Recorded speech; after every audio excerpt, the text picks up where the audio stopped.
All right, my friends, welcome back. Another Friday live stream with James Larson in the house.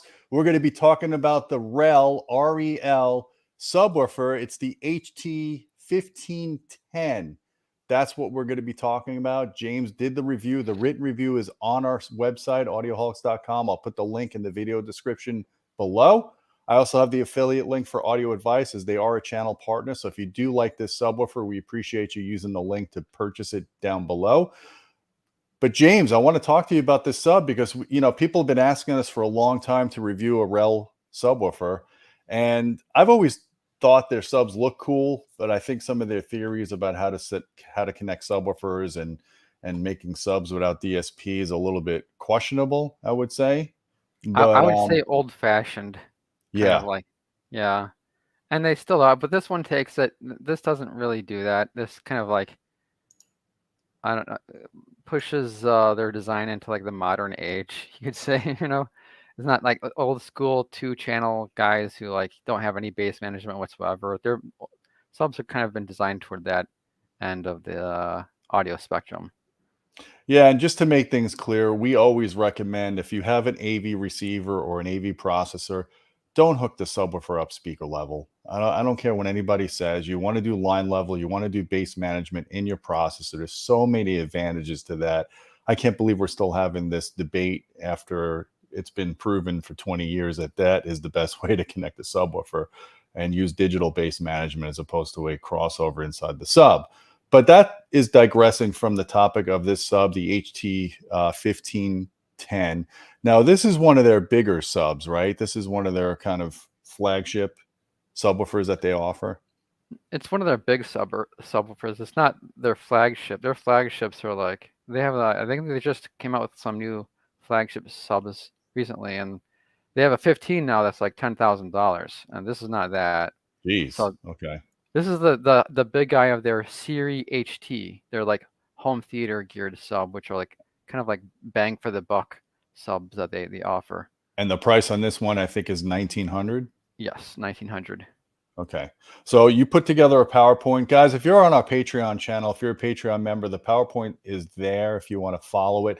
We also put all of our measurement data on our Patreon at patreon.com/audioholics. We've compiled every subwoofer we reviewed since the beginning of time, basically, in that one Excel spreadsheet. So if you're not a patron, I do suggest you do that if you're a tech person and you want to see how all the different subwoofers compare, because everything we do when we measure subwoofers is a very standardized way of doing it. We measure them outdoors, ground plane, CEA 2010, and it's very fair and very balanced for every subwoofer we review. So here is the subwoofer in question, the HT 1510 Predator 2. So apparently this is the sequel. It is. The first one was called the HT 1508, I believe. It was just called the Predator. And if these like follow the movies, the next one will be called Predators, because if you remember, the movie goes Predator, Predator 2, and then Predators. Yep. Right? I liked Predators, man. That movie was underrated. And then they did that horrible movie with Olivia Munn, which we will not mention, and it was unwatchable. And then, of course, Prey, which was actually pretty good for what it was, a Hulu stream. I enjoyed the scenery of it and thought it was a good prequel, but nothing is better than the Arnold original, of course. Yeah. I really like the Danny Glover one too, I have to say. But yeah, that one's okay. Okay, wait, I guess we should talk about the subwoofer, huh? Yeah. I tried watching the Predator 2 again. It was okay. It wasn't my favorite, but anyway. All right, so this is basically a 15-inch sealed subwoofer. It's not ported.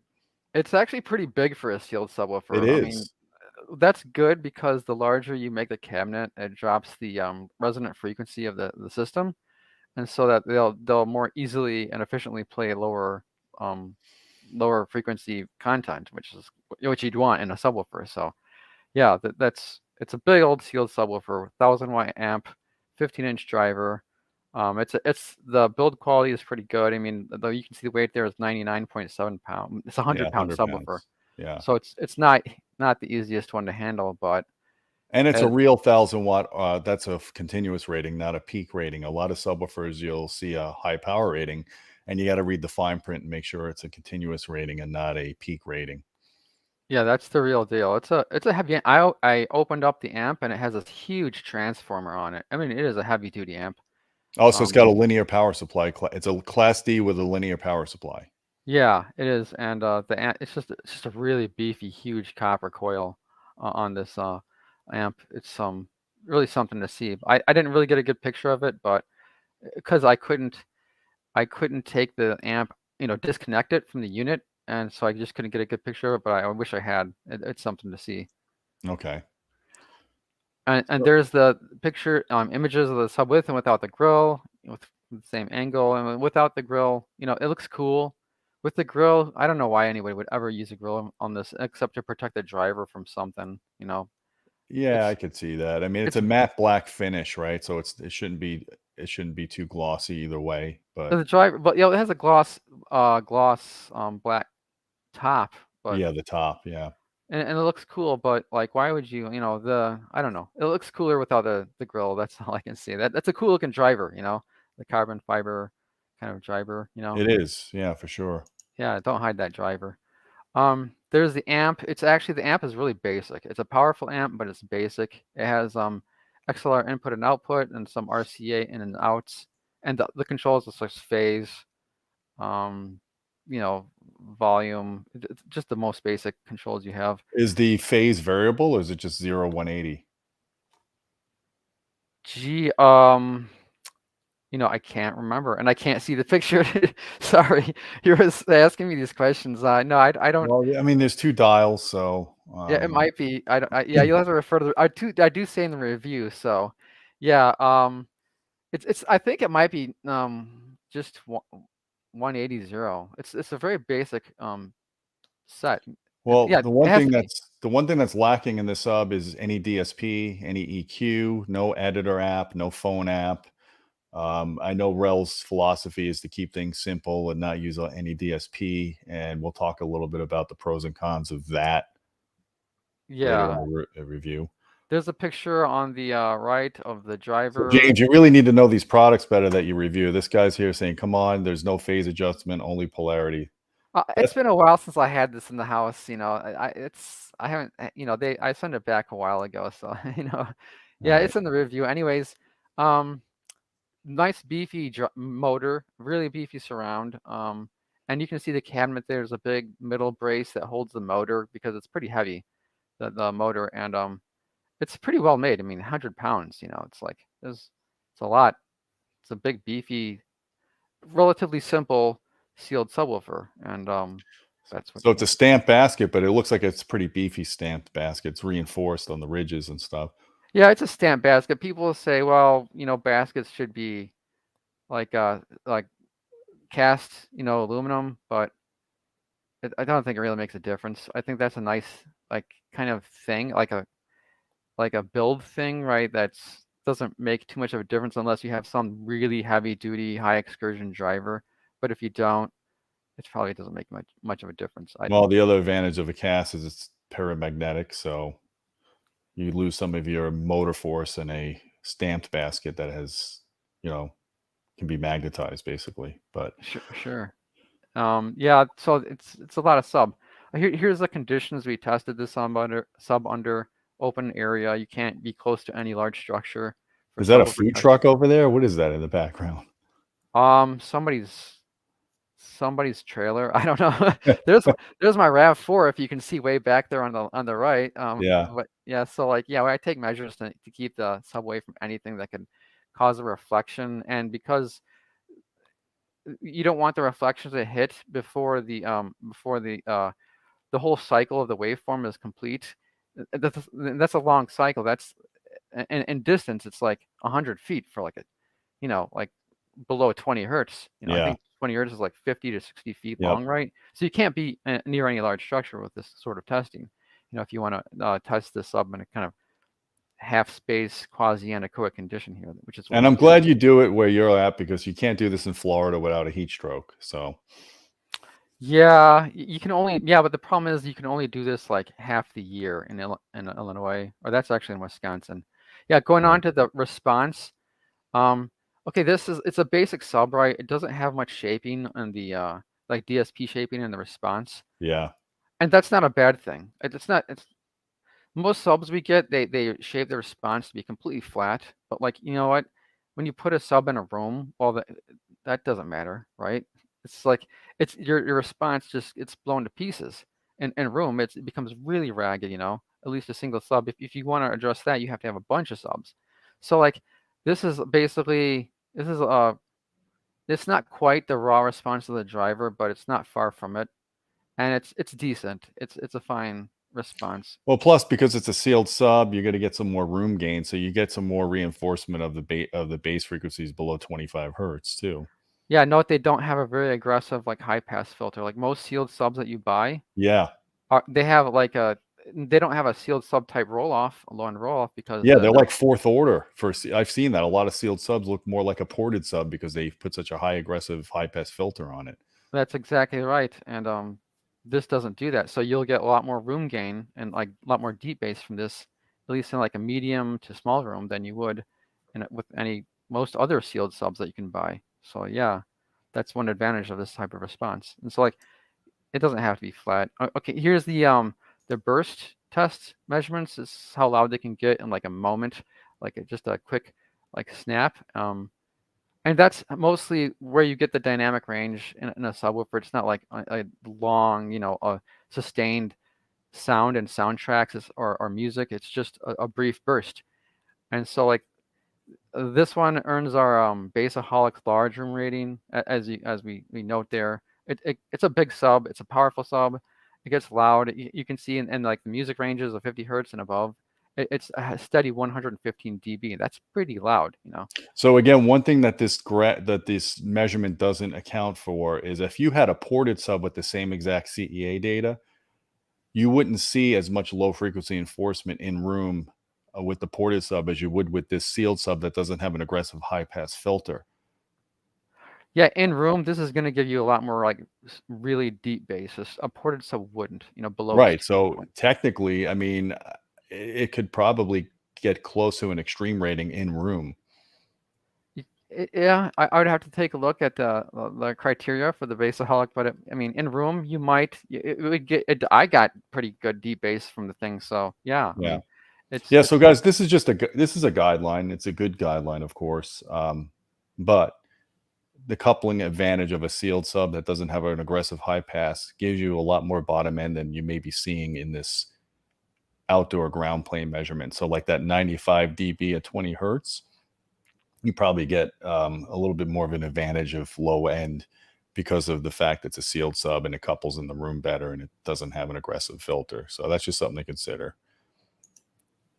Here's the compression sweeps, or like we see how the response changes as you run you just keep cranking the sub louder over like this is about a 20-second tone, right? So this is like sustained loudness, right? And it does, you can see there is a peakiness on the very like top of the performance envelope, but it keeps its response it's shaped pretty good up until the very end. You know, it doesn't really change too much. Yeah. So And that bump at around 35 hertz, was that an audible mechanical stress when you ran this? I don't remember hearing a lot of like it's not very, there's not a lot of like filters or protection circuits like preventing the sub from going crazy, but I don't remember hearing it going like anything Anything really, obvious? yeah, anything obvious or anything really, you know, some subs do make a lot of like, they really complain, you know, and I don't think this one did that much, but you know, you might be able to hear it, but then again, it's been a long time since I ran these tests, so it's possible it couldn't, I just don't remember it. Yeah. Here's the distortion. So these are the corresponding distortion with the distortion products of those compression sweeps that we just showed you, and It's pretty high. it's only at the very like the last like 3 dB. Yeah, it pops up. The distortion pops up across the bandwidth, but if you look, everything below that is really low. I mean, except for deep bass, but like at 30 hertz and above. But only when you absolutely crank it to the max does the distortion pop up at all. But below that point, at 30 hertz and above, or probably closer to 40, it's like it's barely like 2%. THD, and that's at a really, really high drive level. So this is actually pretty low distortion sub. Don't let that very last the Yeah, the very last highest half octave. sweep like mislead you. And I think that it's that last sweep where things kind of jump up a bit. That's an electronic thing. I think that's an electrical distortion. It's not from the driver, because the driver wouldn't act like that. That's like maybe some saturation of some electronic circuit somewhere. That's so, but I don't know where from where, but it is there. So, but the driver itself isn't that. It doesn't have a lot of filters on it. It doesn't have a lot of limiters. So you can crank this up and it'll stress the driver. It Yeah. will. But that, I don't think that's And what that again, is. that goes back to that school of thought where DSP or no DSP. And I think a little bit of both. You don't want to go too aggressive, especially with high pass filters. We've seen subwoofers that have really high group delay because they use too much of an aggressive high pass to protect the driver. And then in this case, with no high pass, you could potentially mechanically limit the driver and you could hear noise. So if you're in a large room and you're really cranking the snot out of this thing, watching a bass intense LFE movie with a lot of LFE in it, you could potentially hear mechanical noise in that case, where you may not with a subwoofer that has more DSP and a high pass on it. Yeah, there's always a trade-off. I mean, you can go too far one direction or the other, and like REL's like very relaxed on their limiters, and they're like they don't keep this sub on that tight of a leash compared to other companies that Like use SVS, for DSP. example. Yeah, SVS keeps a very tight leash. Well, not as much as they used to with their newer subs, but and the previous generation and going back, they had a pretty tight leash on their subs, so that they were very clean, and the response was very precisely shaped. And that's kind of the opposite REL does. Right. Here's the component distortions of we just saw the total harmonics, and this is just the second and third, and you can see that jump, and like and the distortion at the last drive level, at the highest drive level, was like even order. It was almost all even order. And so I think it had to be something electronic that was clipping one half of the waveform. That's not what a driver does when you push it. But in the even order, that's more like what the driver is doing, right? On the right side, that's the third harmonic. I mean, no, the odd order. Odd order. The odd order, yeah. On the right side, that's what the driver is doing, and you can see like at above like 40 hertz, even at the maximum drive level, as loud as the sub can possibly get, and like above 40 hertz in the music range, there is no distortion. There's nothing. It's just hardly anything. So what this is basically telling us is this is a really good subwoofer for music. I mean, that lives up to kind of their claim. Yeah, the sub is really. It's more than that, because if you see at the nominal drive levels, even there's not much distortion even at lower levels. Like it's when you crank it up to like the last, I don't know, 6 to 9 dB that you start to get into the high distortion only at very low frequencies. But at low frequencies, mostly even then, most of its dynamic range is pretty low distortion. So it's a fine sub for as far as sealed subs goes. It's a good one for like movies and low frequency content. Yeah. So yeah, I mean it's good for movies and music as a sealed sub, as far as sealed subs go. Okay, I guess here's kind of the payoff of REL's design philosophy. What they want is like really what they call a fast or quick sub. I always hate that word associated with subs and low frequencies, right? Yeah. Low frequencies aren't fast, right?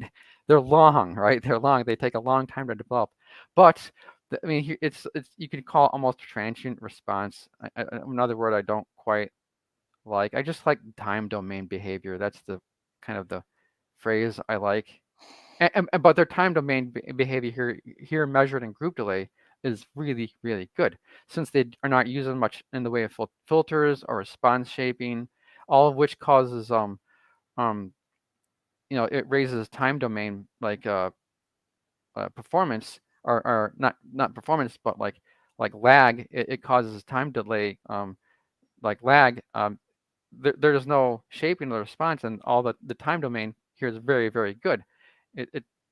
It's among the best we've measured, actually. Yeah, it For really is. I mean, if you look at, there's two advantages here. The reason why it's so low, one is being a sealed sub tends to have better group delay at the lower frequencies than a ported one. And the other reason is, like you said, there's no DSP or high pass filter on the sub. We've seen ported subs with DSP where they go to a cycle and a half of group delay below the tuning frequency. And this thing is staying flat and really low below a cycle. So again, this is another, I guess, validation to their claim that they make very musical subs. The yeah, low distortion and the good time domain behavior. I think, you know, that's a whole nother argument with how time domain behavior relates to musicality, See, I should right? have brought Matt on this because he agrees with me and he would have shot you down. I think, I don't know. You know, we should have him on these live streams as like a tiebreaker. You know, just use right around. Or you know, you're more often the referee between us when we're arguing. True. So anyway, the point of this slide is, yeah, if you're looking for a sub that has really good time domain performance, this is it, and this is what REL is really going for. Yeah. As far as its audible advantages, I think their claims for the audible advantage of this is like, I don't know, it's more than what is really you can really hear. You know, I don't think this is all that audible. I think you could have more group delay than this, especially at the low end, and you would never notice it. But they think that you do, so it's kind of like a difference of opinion. And there's not a whole lot of research here to Yeah. show like who's right or wrong. But Well, real quick, I want to answer a couple of questions here. One being, REL always likes their high level connection. Any truth to this? And we already addressed this at the beginning. I don't agree with it. The only time I would recommend using a high level connection is if your preamp doesn't have bass management. But anytime you could do bass management in the digital delay domain, as opposed to using an analog crossover built into the subwoofer, don't do that. Use the digital one. Use the line level connection over the speaker level connection. I don't think there's any validity any other way unless you just have no ability to do bass management. note that this sub does not have speaker level inputs, so that's not. Oh, there you go. Okay. Operating on this line of subs. Although I do think it's in their other subs, even at the present moment. Yeah. And then this one, speaking of high pass filters, someone told me that ported boxes act as a high pass filter. Is that true? What does that mean? So traditional, James, if you agree, traditional ported subs are fourth order, meaning they operate 24 dB per octave below the tuning frequency because of the port. Yeah, you can consider a high pass filter. A port is basically a high pass filter. Exactly. Yeah. Acts like one. Yeah. Whereas a sealed sub without any electronic high pass should do around 12 dB per octave. We typically see most sealed subs having some type of high pass to protect the driver, and it's more like 18 dB per octave. Some of them are really aggressive and doing 24 dB per octave. Yeah, some of them can be almost like brick wall. Like some of the SVS's older subs are like brick wall high pass. Which is a bad idea because you could hear, you could cause time domain ringing issues when you do a brick wall. I'm glad that they've moved away from that. Yeah, it's not like that. I don't believe anymore, but the older ones, you've seen that, and you can see group delay just skyrocket at the filter point wherever the response starts rolling off. Yeah. And so what's the bottom line on this REL HT 1510 subwoofer? Here we go. it gets loud, as we've mentioned. It's you know, a 15-inch driver with 1,000 watts. You know, it's a performance. It's a recipe for, like, you know, a loud sub, and it's a well-behaved sub up until, unless you crank it super hard. And of course, as we were just talking about, the time domain performance, if that's what you're going for, and you know, it's arguable how beneficial it is, but if that's what you want, this does provide it. The build quality is really good. It looks nice. And if you buy it from REL, you get like a 60-day risk-free trial period. I mean, the cons are it's just not that well protected. I mean, if you're gonna crank it really hard, but then again, it's a high displacement driver with a lot of wattage. So like, who really is gonna crank it that hard? You know, it's not. And if you do, Don Dunwood. Sure, yeah, but I think most people, this is gonna get more than loud enough for most people, so they'll never push it to the point of like gross distortion. Well, I've heard from dealers and installers and consumers. First of all, I've heard a lot of consumers just rave about the tight or fast. I know you don't like that term, the tight or fast bass that REL subs have.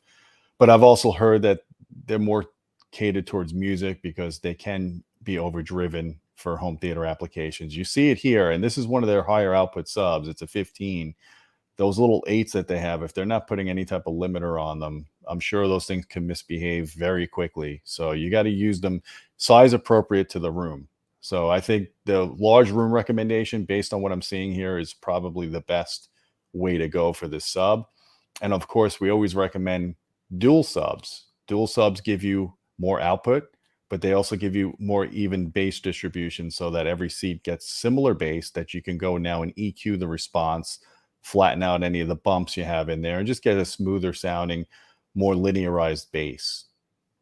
Yeah, two of these in like a medium-sized room would be a really, really killer system. You know, for And they're not that huge. I mean, if you look, I mean, if you want a subwoofer that really outperforms this, you're probably looking at a box that's going to be substantially bigger, unless you get a really high-powered sealed sub, which is probably going to be a lot more money than $1,900. it's gonna be a lot more money for sure. Like the ones from like JTR are similar. Yeah. They don't have a very, you know, they're not really limited at the low end. They don't need to be because the driver is so like Oh yeah, tough. 36 millimeter X Max on those. Yeah, but that's like twice as expensive.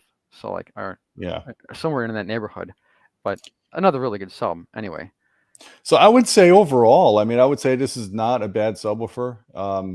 It's a little bit on the higher end of the price spectrum for what you're getting compared to some of the competition, but they do give you. I'm not so sure about that. I don't think that it is. I think if you, it depends what you compare it to. I think it's priced in line with. What about HSU? People are saying. Yeah, HSU is such they're such a bang for the buck. They are. That's like you They're can't hard to compare beat. anybody to them. You can't compare anybody Yeah. to them. Or 'Cause they're- Rhythmic. Rhythmic's another one that gives you a lot of bang for the buck. They put a really high quality driver in their subs. A lot of people don't talk about the brand, but they're creeping up on the price. So they're like if you want a 15, a high-powered 15, sealed 15 from Rhythmic, it's probably like $1,500. So it's not that far from this sub.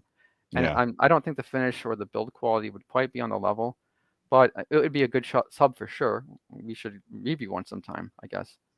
Yeah, for sure. Well, overall, we're happy with this, guys. I do recommend you checking out James's written review because he spends a lot of time talking about the sound characteristic. We're not going to rehash that here. We have it in the written review. He talks about it for music, talks about it for home theater, and it's a good-looking sub. James, I think the only times you found any issues with being overdriven was when you were really testing it to the limit with movies, but you never really heard any problems when you were listening to music, right? I don't remember hearing anything going wrong in my listening. Only in the testing would I ever heard anything, but in listening, I don't think. Oh, that's even better because listening is real world. Testing is giving you pretty abusive test signals Yeah, that you may not encounter just with program material. you can't, for what we do, for like especially in the compression test, you can't put a more harmful signal through the sub than what we do. So we tried to like hurt it, right? We push it to the very limit to see if it can be damaged or to Yeah. see how it behaves at that limit. So yeah, and it didn't like bottom out or do anything that would have damaged it. It did put out just some distortion, but nothing that would cause like self-destruction, at least. So it was limited to that much, at least. Well, overall, it's a pretty darn good subwoofer, guys. Appreciate everyone asking us to review a REL subwoofer, and it lived up to the reputation from what we're seeing here. James is pretty hypercritical of products, so the fact that he's given all this positive energy towards the product means he liked it. And when James likes it, we like it. Okay, I'll take that as a compliment, I guess. Yeah. Well, guys, I hope you found this video useful. We're going to be doing some more live stream coverage soon. Someone's asking about what's going on with Marantz. We're going to be at CEDIA in just a couple of weeks. Matthew Pose, myself, Don Dunn, Tony Leota, and we're going to be doing live coverage. We're going to be at the Sound United booth. We're going to be talking about all these new awesome Marantz and Denon products. I put a couple of videos up yesterday on some leaked information on them you guys can check out now. Don't forget about our Patreon channel at patreon.com/audioholics. We appreciate your support. You get direct access to us if you want to suggest video topics or you want to ask questions. James, thanks again for all the testing and all the hard work that you do, taking these subwoofers outside in the heat and moving them around and doing all the listening tests and doing all the major performance tests. We really appreciate that. Thanks for having me. It's a privilege to review these subs on Audioholics. Awesome. All right, guys. Well, that's a wrap. And until next time, my friends, keep listening.